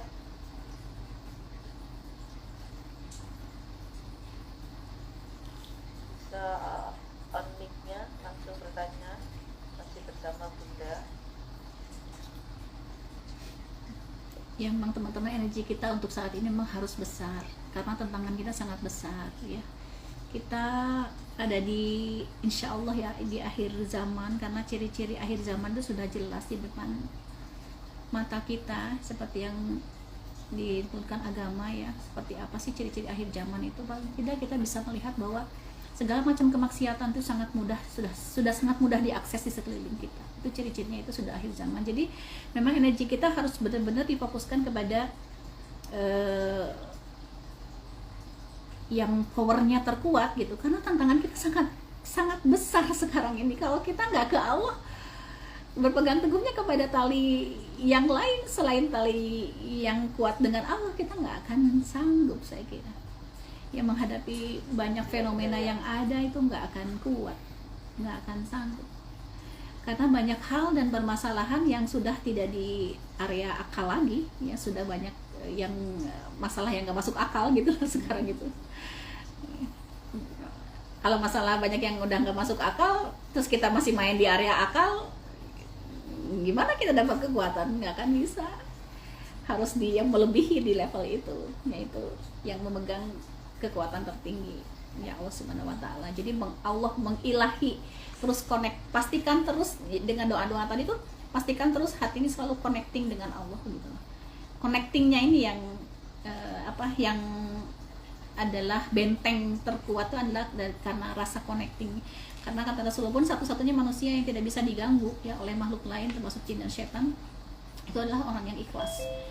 Yang ikhlas itu bukan ikhlas ini ya, bukan ikhlas versi manusia. Kalau ikhlas versi manusia kan kadang-kadang kita salah yang ini kan. Misalnya kita pinjemin uang gitu ya ke orang, gak dibayar-bayar, udah ikhlasin aja kan kita gitu ya biasanya kalau ikhlas versi manusia. Kalau ikhlas di dalam ilmu tauhid itu ya itu hanya menjadikan Allah satu-satunya. Jadi kita melakukan apa itu untuk Allah, karena Allah gitu ya. Contohnya seperti apa? Contoh ini ya, nggak tahu suami saya ini dengar atau enggak. Contoh ya, saya lagi marah nih sama suami, namanya biasa lah gitu ya dalam rumah tangga itu perbedaan pendapat itu sangat biasa ya. Kalau kan keluarga kan kayak gitu lah, perbedaan pendapat nanti juga akur lagi gitu. Seperti itu kan biasa banget gitu. Pada saya lagi ada rasa marah karena ada hal yang tidak saya sukai mungkin gitu ya, atau nggak sesuai dengan kesepakatan misalnya, kemudian saya marah gitu ya. Justru pada saat saya sedang marah itu saya berusaha untuk dekat-dekat kepada suami, berusaha. Saya nggak pakai akal, karena kalau akal saya yang bicara saya pasti masih marah gitu. Dan saya, ya Allah, aku lakukan ini karenamu ya Allah, untukmu ya Allah gitu. Saya sengaja dekat-dekat, saya sengaja peluk, maaf ya, bukannya apa-apa ya, bukan ini bermaksud kayak gimana. Ini contoh fenomena seperti apa sih gitu loh, yang kita tuh mengallah dulu gitu sebelum jangan itu sengaja lakukan seperti itu, tapi ya Allah, ini aku lakukan untukmu ya Allah, untukmu ya Allah gitu, untuk melatih dan mendidik gitu. Mendidik apakah kita sudah benar-benar menjalani hari-hari itu Allah dulu, Allah lagi, Allah terus, itu sudah atau belum gitu loh. Dengan cara sedang menghadapi ada sedikit problem gitu, kita pakainya dengan cara apa gitu loh. Sudah mengallah atau belum gitu loh. Mengalah dengan mengallah salah loh, beda banget loh ya, tulisannya sama. Mengalah dengan mengallah, kita mungkin ada masalah ya udah mengalah aja deh gitu ya, daripada rame kan gitu kan ya, seringnya gitu kan ya, udah ngalah aja deh daripada rame, itu kan mengalah. Tapi kalau mengallah ya, kita melakukan kebaikan pada saat orang berbuat buruk kepada kita hanya karena Allah Ta'ala, itu namanya mengallah gitu. Bisa membedakan ya, insya Allah ya, mengalah dan mengallah. ini saya juga lagi belajar loh, bukan berarti Bunda udah keren, enggak. Saya juga lagi belajar sama. Paling tidak kita dengan tahu ilmunya bisa terdorong ya, karena ilmu itu belum jadi ilmu, belum dikatakan jadi ilmu kalau belum praktek, belum diaplikasikan, itu belum jadi ilmu, hanya ini aja mungkin lewat gitu. Ilmu itu kalau sudah praktek. Sudah ada yang bertanya? Kayaknya udah pinter semua ya. Ini Pak Basingkem bertanya lagi nih di kolom chat. Orang kalau menyadari spiritual memang akan mudah healingnya. Tapi bagaimana kita bagi pasien yang keras kepala, merasa sudah tahu, disuwuk ganti menyuwuk. Bagaimana cara kita menghadapi orang seperti ini? Wah, ini pertanyaan pertanyaannya gampang ya, jawabannya ini. Iya. Kita wilayah kita ya, kalau saya ini kepada diri saya sendiri ya, sebagai terapis mental, terapis spiritual gitu ya, saya menyampaikan pada diri saya sendiri ini di area manusia ya, di area manusia yang seperti ini. Saya hanya akan menolong orang yang mau ditolong. Saya hanya akan membantu orang yang memang membutuhkan bantuan gitu. Kalau orang tidak sudah memperlihatkan untuk tidak membutuhkan bantuan, itu tidak perlu saya tolong gitu. Berarti dia kesini tujuannya bukan untuk itu, karena kita kan terapis gitu. Kita kan memberi bantuan pengobatan kepada orang yang sudah tidak mampu mengobati dirinya sendiri. Itu definisinya loh ya, definisi terapis loh ya. Peruqyah ya, dia meruqyah. Kenapa? Karena si pasien gangguan jin ini tidak bisa mengobati sendiri, tidak bisa meruqyah dirinya sendiri. Kalau kita ajarkan dia untuk bisa meruqyah dirinya sendiri, kemudian dia meruqyah dirinya sendiri karena lebih kuat ruqyah dari dirinya sendiri, karena dia sendiri yang merasakan gitu loh. Dia sendiri yang merasakan, dia sendiri yang berperang. Sekuat-kuatnya peruqyah, ketika dia pulang ya, jin itu kemudian serangannya adalah kepada pasiennya, bukan kepada peruqyahnya kalau dia tidak siap gitu. Karena pernah ada satu di sini ya, orang Ampel Gading ya, saya sebutkan nama ininya, daerahnya. Jadi dia diruqyah ya, dia diruqyah. Setelah dia pulang sampai di rumahnya bunuh diri ya. Kita ambil pelajarannya saja ya, kita ambil hikmahnya saja. Jadi bil hikmah gitu, ambil hikmahnya. Mungkin itu perbuatannya bunuh diri gitu ya, tapi hikmah dari itu adalah sebenarnya orang itu harus menyadari dulu keadaannya gitu loh. Jadi kalau misalnya orang yang merasa pintar, sebenarnya tujuan Bapak sini untuk apa? Mohon maaf, kalau Bapak membutuhkan terapi, mungkin Bapak sendiri sudah tidak mampu mengobati diri sendiri, karena memang saya ahlinya, ini saya sudah tersertifikasi. Bapak silakan untuk melanjutkan prosesnya. Kalau Bapak tidak membutuhkan, monggo silakan, karena ada pasien lain yang sudah menunggu. Saya begitu, sampaikannya seperti itu. Karena tidak perlu banyak buang-buang waktu lah sama orang yang butuh kita, untuk apa juga gitu loh. Dan kita harus sangat harus menghindari perdebatan, karena perdebatan itu ada perbuatan yang sangat disukai oleh syaitan. Karena dalam perdebatan itu biasanya berakhir dengan permusuhan. Ya, itu yang pertama. Kemudian kalau di dunia spiritual ya, itu kan dunia kita sebagai manusia ya, dia harus paham saya posisi sebagai siapa, dia posisi sebagai siapa, dan kita pertemuan tujuannya untuk apa gitu loh. Kalau tujuannya tidak tercapai ya sudah, diakhiri saja gitu sesinya gitu. Nah, kita harus berani, karena kita sebagai terapis harus posisi otoritas ya. Karena kadang orang datang itu karena dia tidak paham posisinya. Nah, kita sebagai terapis harus posisi otoritas agar dia paham. Dia akan dengan senang hati keluar misalnya dari ruangan tanpa ada rasa marah atau dendam seperti itu. Tapi kalau di dunia spiritual, kita harus tetap meyakini bahwa manusia itu ada dalam genggaman Allah. Hatinya pun, kelembutan hatinya pun Allah yang genggam gitu loh. Jadi jangan melihat dianya gitu. Jangan melihat dianya seperti apa. Terus bangun keyakinan dalam diri ya, dia adalah manusia makhluk Allah. Hatinya pun dalam genggaman Allah. Kalau hari ini adalah hari yang dipilih oleh Allah untuk menjadi jalan ya, turunnya hidayah untuk dia, siapa sih yang bisa mengalahkannya? Siapa sih yang bisa menghalanginya? Nggak ada yang bisa. Jadi tenang aja menghadapi orang seperti itu. Misalnya kalau seandainya itu hari, dan Allah tidak pernah salah memilih waktu loh ya, semua sudah dijadwalkan oleh Allah. Kenapa saya bicara begitu? Sering sekali, boleh tanyakan ya ke asisten saya. Banyak sekali orang yang sudah janjian dengan saya, itu kan jadwalnya kita, tetapi ternyata ada yang nggak jadi ketemu karena beginilah, karena begitulah, sayanya nggak bisa atau dianya nggak bisa. Artinya apa? Artinya jadwal kita tidak sama dengan jadwalnya Allah gitu loh. Kalau sudah Allah jadwalkan, hari itu dia datang dengan kesombongan lah, hari itu dia dengan merasa sok dia paling tahu dan sebagainya, tetapi tetap hatinya dalam genggaman Allah. Hati kita tetap meng-Allah saja, maka tutur kata kita akan membawa. Kalau seandainya hari itu bersamaan dengan turunnya hidayah dari Allah, maka tutur kata kita pun akan disiapkan oleh Allah untuk bisa mendatangkan hidayah kepada dia. Tapi misalnya hari itu belum jadi rizkinya untuk dia mendapatkan hidayah, kemudian masalah dia kemudian setelah bertemu dengan kita belum tuntas, ya nggak apa-apa juga gitu. Mungkin saja Allah menunjuk orang lain yang jadi jalan hidayahnya, bukan kita gitu. Dan nggak masalah gitu, it's okay, semua semua sudah benar adanya gitu.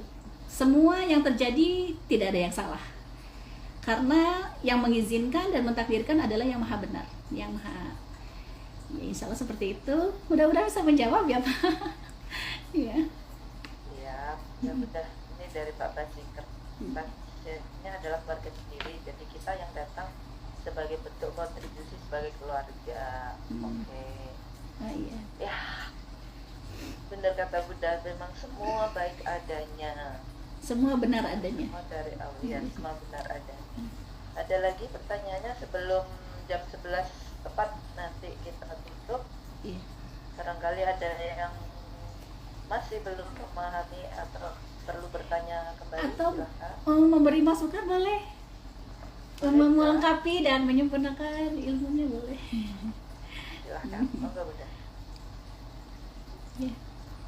Ada lagi yang bertanya? Nggak ada yang bertanya lagi? Sudah, nggak ada mbak? Kayaknya nggak ada Bunda. Apa? Terus Nggak ada yang melihat bertanya? dan mendengarkan tausiah Bunda. Insyaallah, tabarakallah. Iya, kalau sudah mungkin closing statement ya. Atau masih ada? Coba dicek lagi, Mbak Tata, ada nggak? Bentar. Ya. Oh, Pak Abdul Salam, silakan Betul. Pak, langsung on mic aja Pak. Oh, iya, langsung boleh. aja ya. Iya dong. Bun, pernah punya pengalaman pasien yang mengaku dia pernah terkena sihir atau semacam santet gitu? Pernah Pak? Ada di YouTube saya bisa dilihat. Tekniknya itu seperti apa? Oh iya.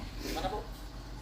Di YouTube saya bisa dilihat. Jadi ada seorang Bunyai sebenarnya beliaunya. Ya, sudah terkena sihir 15 tahun. Dia tuh pas datang ke ruang praktek saya kayak ular gitu dia, gitu seperti ular gitu. Dan sudah keliling gitu ya, sudah keliling ke mana-mana ceritanya gitu ya. Ya itu tadilah kita jangan melihat dia sudah kelilingnya, jangan melihat dia sudah kemana-mananya. Aduh, ustad-ustad yang hebat, yang keren perupiah, yang ini aja nggak bisa. Ini dia, lah datang ke saya ini siapa? Nggak perlu bicara seperti itu. Itu masih mengedepankan keakuan kalau seperti itu, gitu loh. Jadi ketika beliau datang, ya sudah gitu, kita terima dengan tenang ya. Dan karena kita yakin backingan kita siapa gitu ya, Allah Subhanahu Wa Taala, terima saja dengan tenang. Sampaikan kenapa dan bagaimana ya, bla bla bla. Boleh Ibu menyampaikan dulu ya, setelah Ibu sampaikan, setelah selesai ya. Baik, sekarang giliran saya Bu menyampaikan ya. Mungkin ya, saya terutama ini ke akidahnya. Andai pun benar gitu ya, andai pun benar ini adalah sihir dan sebagainya, karena melihat latar belakang si ini, dia pernah tahu dengan orang ini memang datang ke dukun, dia pernah diajak dan sebagainya, terus dia pernah tahu menyampaikan bahwa dia tuh sering ke dukun, dia punya dukun andalan ini gitu.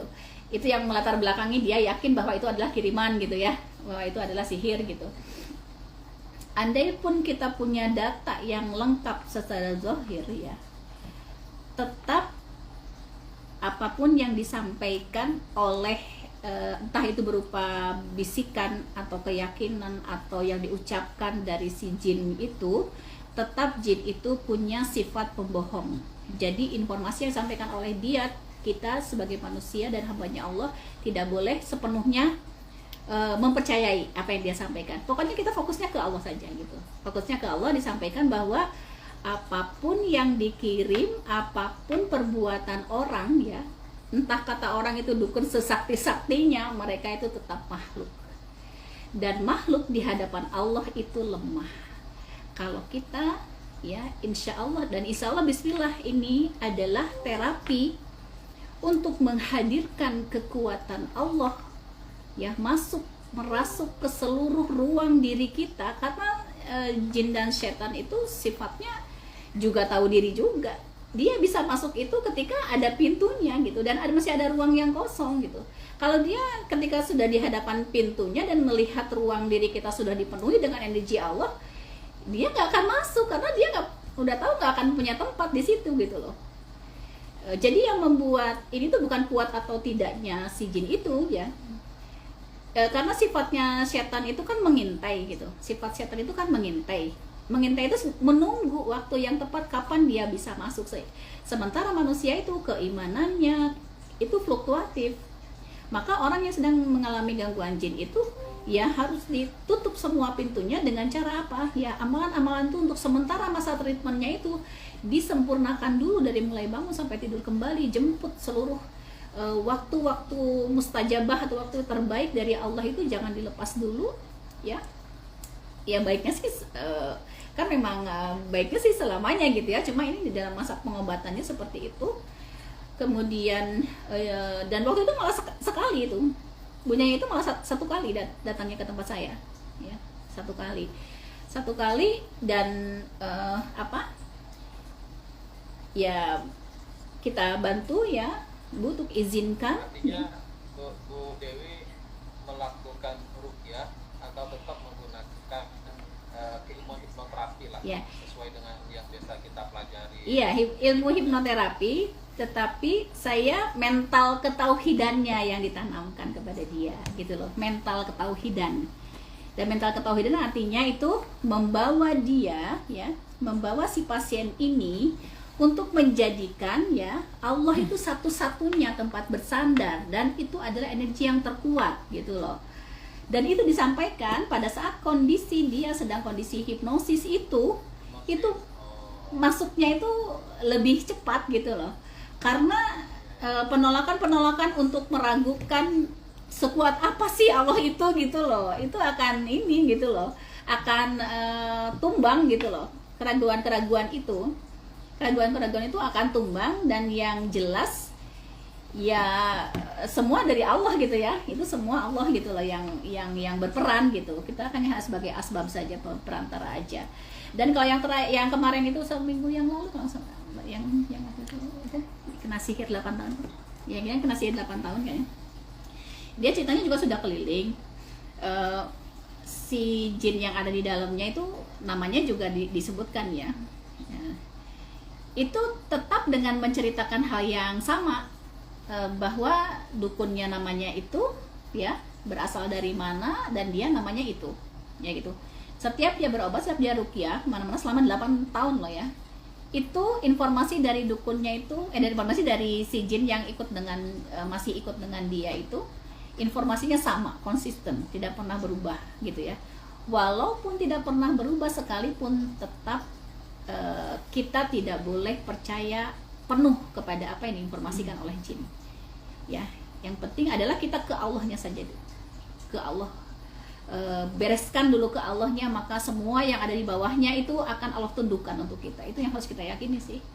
Dan itu keyakinan itu harus mengalir ke pasien kita.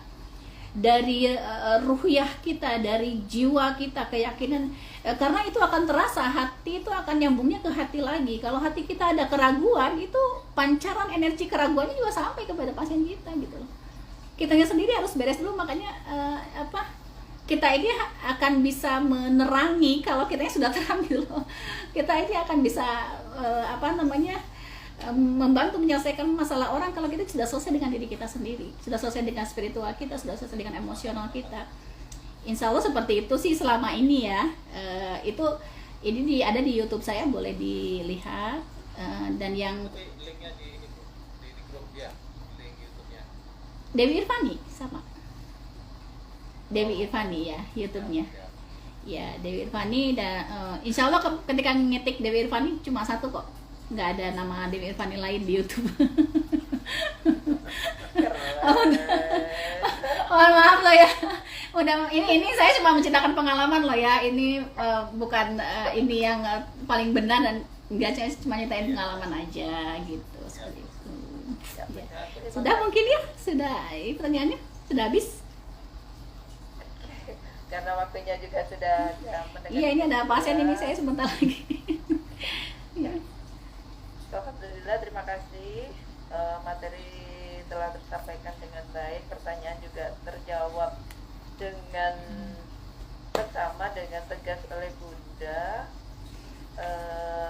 Sebelum acara kita tutup, boleh saya minta kita foto bersama dulu, bapak-bapak, ibu-ibu, bisa on cam sebentar, lalu kita mengambil foto bersama, dan minta tolong tangannya kita senam jari aja dulu, jadi ya tangannya diginikan dulu. Oke, satu, kita lemaskan dulu sebelum kita foto ya. Nah, jempolnya direkatkan, telunjuk direkatkan, tengah kita rekatkan nama, dari manis kelingking, langsung kita sampaikan kata terima kasih dan cita kita sama Bunda Dewi Irfani. Tahan ya, kita foto ya. 1, 2, 3. Oke, terima kasih. Alhamdulillahirrahmanirrahim. Sebelum acara kita tutup, mari kita sampaikan puji syukur kehadirat Allah Subhanahu wa taala, dan alhamdulillah kita bisa mengikuti materi ini sampai selesai. Assalamualaikum warahmatullahi wabarakatuh. Terima kasih Bunda, terima kasih